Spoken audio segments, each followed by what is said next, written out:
Ted, it is about 2:30 in the afternoon. You are scheduled to be executed tomorrow morning at 7 o'clock if you don't receive another stay. What is going through your mind? What thoughts have you had in these last few days? Well, I won't kid you to say that it's something that I feel that I am in control of, or something that I've come to terms with, because I haven't.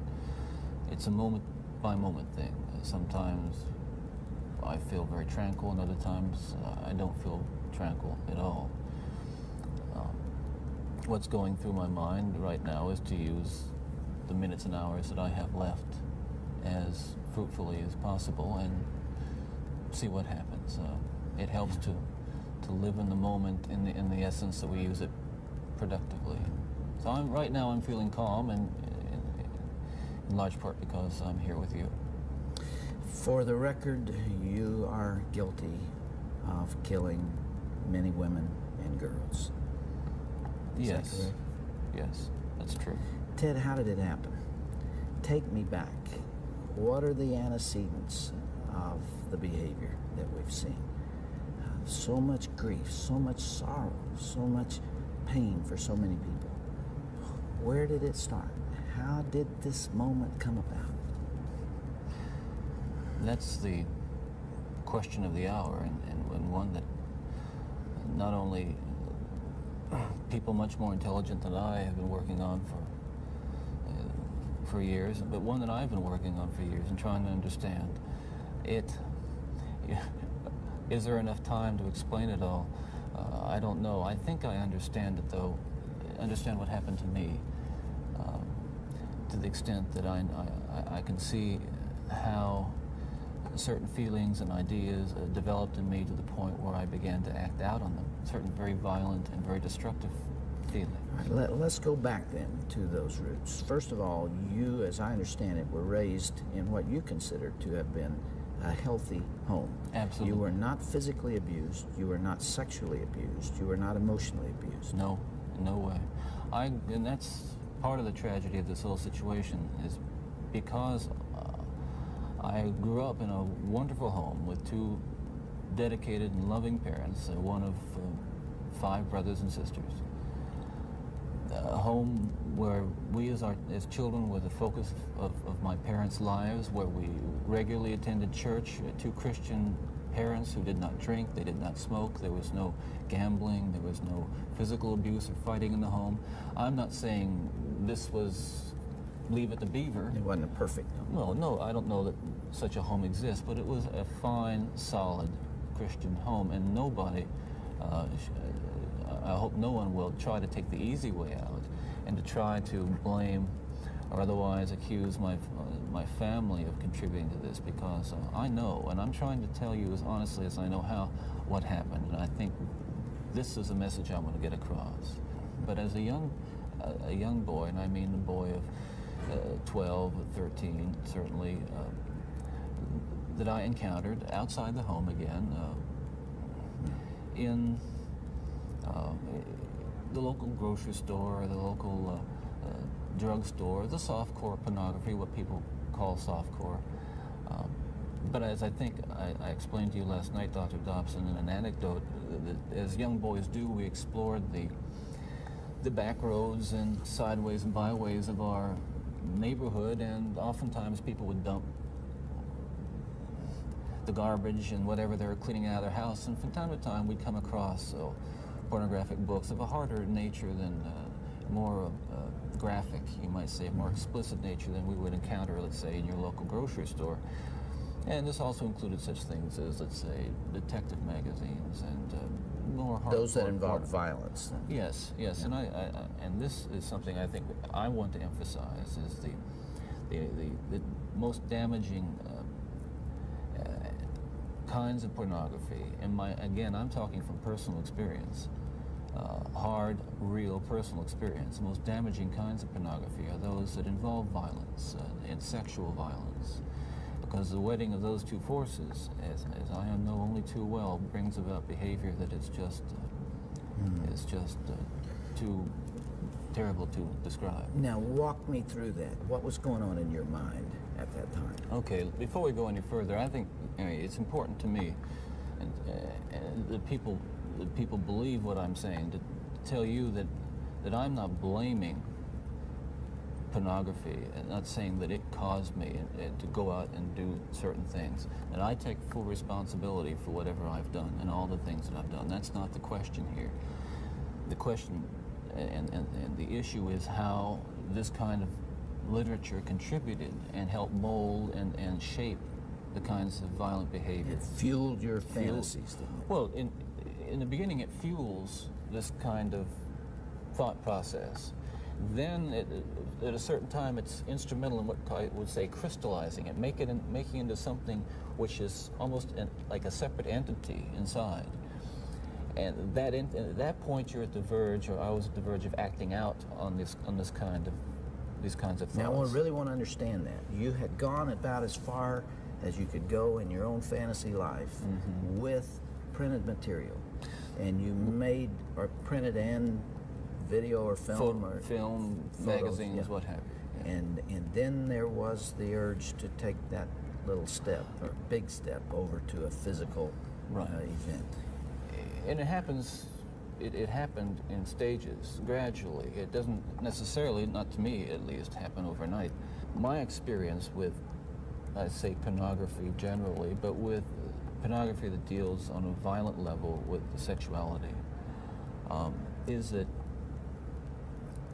once you become addicted to it, and I look at this as a kind of addiction, like other kinds of addiction, I would keep looking for more potent, more explicit, more graphic kinds of material. Like an addiction, you keep craving something which is harder, something which gives you a greater sense of excitement, until you reach the point where the pornography only goes so far. You reach that jumping off point where you begin to wonder if maybe actually doing it will give you that which is beyond just reading about it or looking at it. How long did you stay at that point before you actually assaulted someone? Well, yeah, you see, that is a very delicate point in my own development, and we're talking about having reached the point or a gray area that surrounded that point over a course of You don't remember years. How long that was? Well, I would say a couple of years. And what I was dealing with there were very strong inhibitions against criminal behavior or violent behavior that had been conditioned into me, bred into me in my environment, in my neighborhood, in my church, in my school. Things which said, no, this is wrong. I mean, even to think of it is wrong, but certainly to do it is wrong. And I'm on that edge, and you might say the last vestiges of restraint, the barriers to actually doing something were being tested constantly and assailed through the kind of fantasy life that was fueled largely by pornography. Do you remember what pushed you over that edge? Do you remember the decision to go for it? Do you remember where you decided to throw caution to the wind? Again, when you say pushed, I know what you're saying. I don't want to infer again. I understand that. That I was some helpless kind of a victim, and yet we're talking about an influence that is the influence of violent types of media and violent pornography, which was an indispensable link in the chain of behavior, the chain of events that led to the behaviors, to the assaults, to the murders, and what have you. It's a very difficult thing to describe.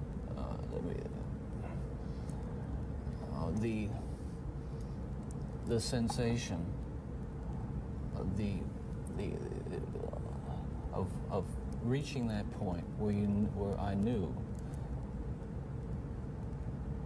that it was like something had, say, snapped, that I knew that I couldn't control it anymore, that these barriers that I had I'd learned as a child, that had been instilled in me, were not enough to hold me back with respect to seeking out and harming somebody. Would it be accurate to call that a frenzy, a sexual frenzy? Well, yes, that's one way to describe it. A compulsion, a building up of this destructive energy. Another factor here that I haven't mentioned is the use of alcohol. But I think that what alcohol did, in conjunction with, let's say, my exposure to pornography, was alcohol reduced my inhibitions. At the same time, the fantasy life that was fueled by pornography eroded them further. In the early days, you were nearly always about half drunk when you did these things. Is that right? Yes. Yes. Was that always true? I would say that was generally the case, almost without exception. All right, if I can understand it now, there's this battle going on within. There are the conventions that you've been taught. There's the right and wrong that you learned as a child. And then there is this unbridled passion fueled by your plunge into hardcore violent pornography. And those things are at war with each other. Yes. And then with the alcohol diminishing the inhibitions, you let go. Well, yes, and you can summarize it that way, and that's accurate, certainly. And it just occurred to me that some people would say that, well, I've seen that stuff and it doesn't do anything to me. And I can understand that. Virtually everyone can be exposed to so-called pornography, and while they're aroused to it to one degree or another, not go out and do anything wrong. Well, addictions are like that. They affect some people more than they affect others. Well, but there is a percentage of people affected by hardcore pornography in a very violent way, and you're obviously one of them. That was a major component, and I don't know why I was vulnerable to it.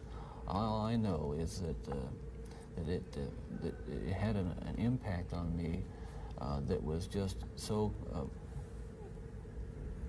central to the development of the violent behavior that I engaged in. Ted, after you committed your first murder, what was the emotional effect on you? What happened in the days after that?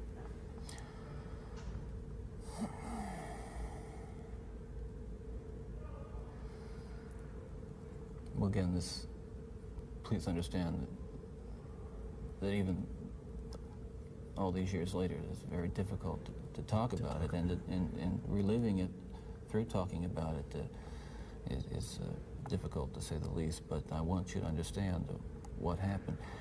It was like coming out of some kind of horrible trance or dream. I can only liken it to after, I don't want to over-dramatize it, but to have been possessed by something so awful and so alien, and then the next morning wake up from it, remember what happened, and realize that basically, I mean, in the eyes of the law, certainly in the eyes of God, you're responsible. To wake up in the morning and realize what I had done, and with a clear mind and all my essential moral and ethical feelings intact at that moment, absolutely horrified that I was capable of doing something like that. You really hadn't known that before? There is just absolutely no way to describe, first,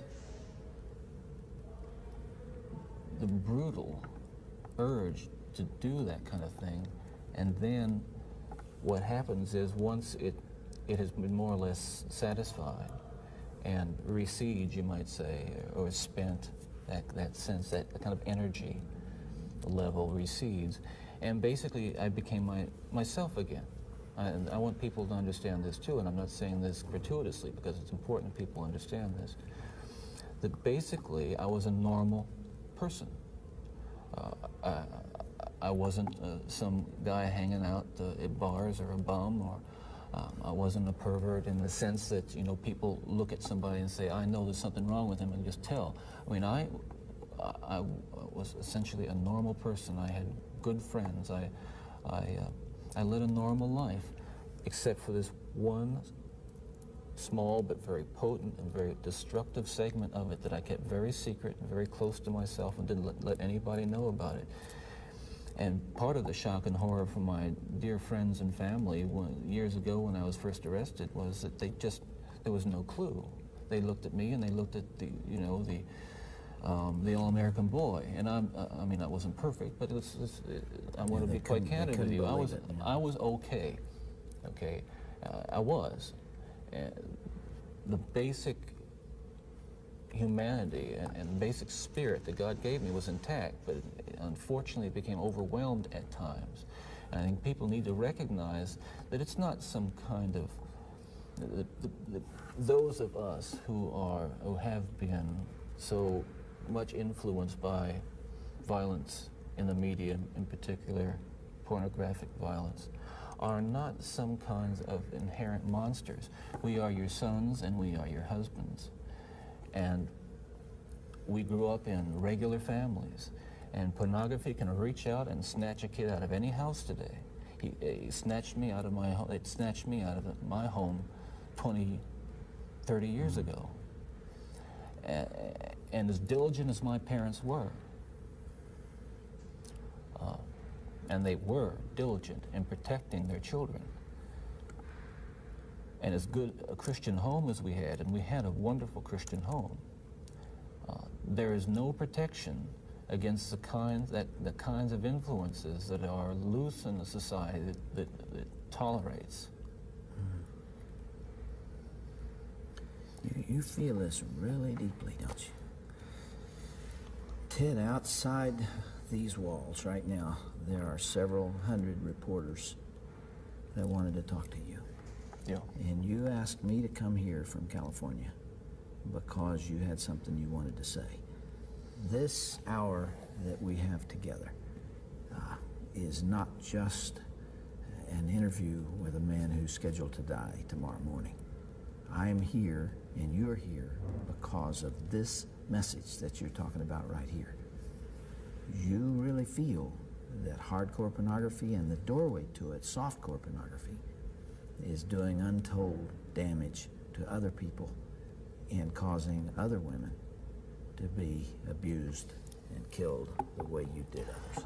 Listen, I'm no social scientist, and I haven't done a survey. I mean, I don't pretend that I know what John Q. Citizen thinks about this. But I've lived in prison for a long time now. And I've met a lot of men who were motivated to commit violence just like me. And without exception, every one of them was deeply involved in pornography, without question, without exception, deeply influenced and consumed by an addiction to pornography. There's no question about it. The FBI's own study on serial homicide shows that the most common interest among serial killers is pornography. Yeah, that's true. And it's real. It's true. Ted, what would your life have been like without that influence?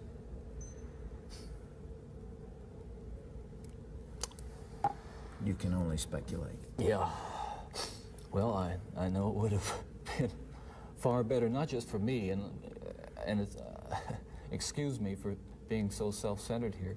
It would have been a lot better for me and lots of other people. I know that, lots of other innocent people, victims and families.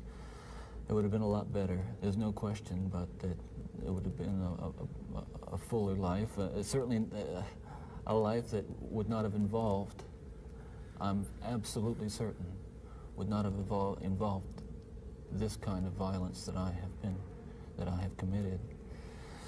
I'm sure, Ted, if I were able to ask you the questions that are being asked out there, one of the most important as you come down to perhaps your final hours, are you thinking about all those victims out there and their families?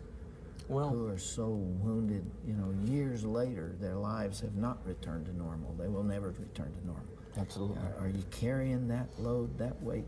Is the remorse there? Again, I know that people will accuse me of being self-serving, but we're beyond that now. I mean, I'm just telling you how I feel. But through God's help, I have been able to come to the point where much too late, but better late than never, feel the hurt and the pain that I am responsible for. Yes, absolutely. In the past few days, myself and a number of investigators have been talking about unsolved cases, murders that I was involved in.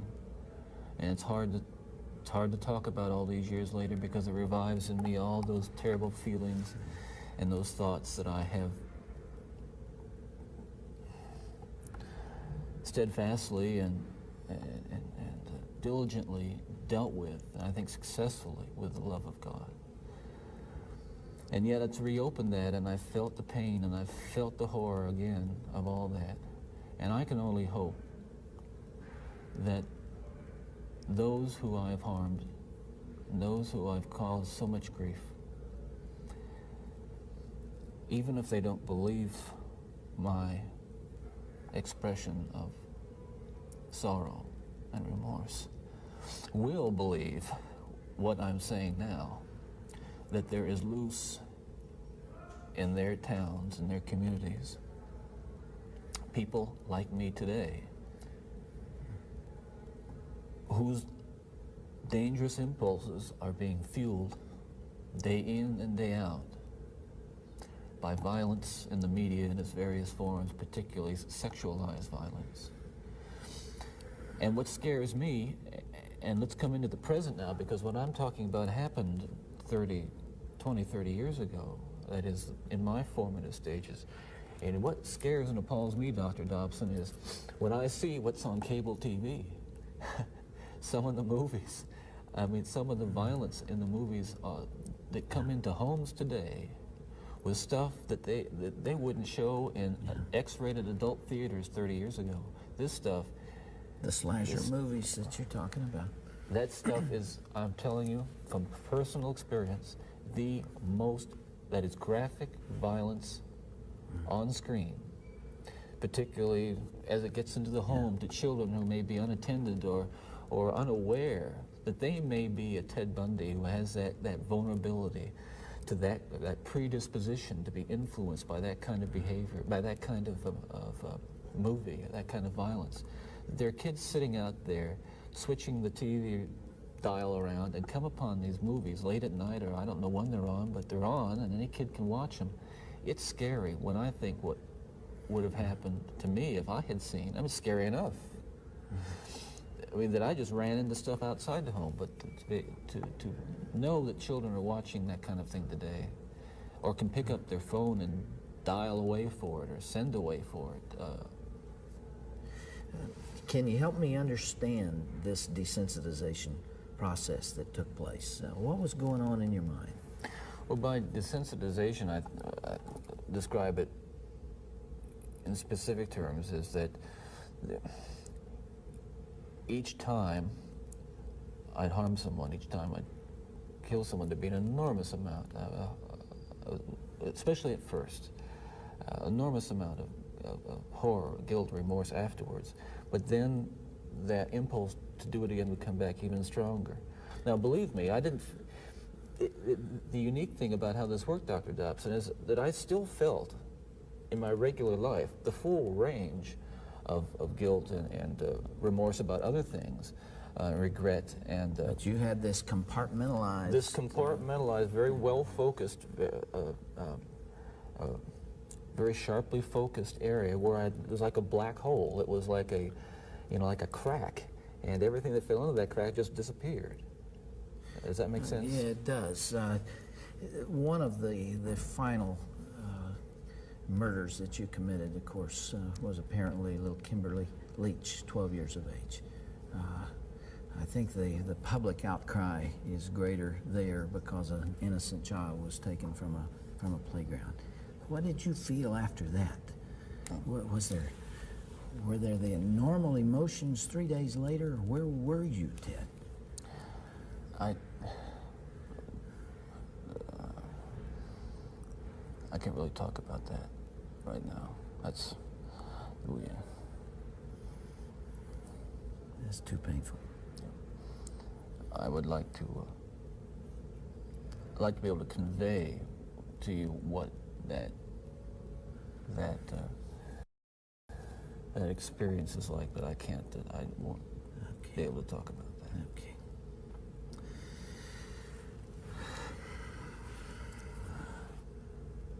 I can't begin to understand. Well, I can try, but I'm aware that I can't begin to understand the pain that the parents of these children that I have, and these young women that I have harmed, feel. And I can't restore really much to them, if anything. I won't pretend to, and I don't even expect them to forgive me, and I'm not asking for it. That kind of forgiveness is of God, and if they have it, they have it. If they don't, well, maybe they'll find it someday.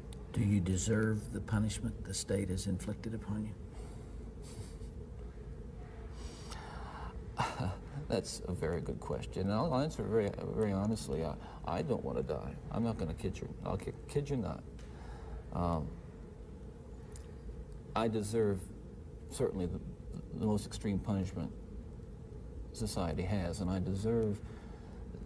think society deserves to be protected from me and from others like me. That's for sure.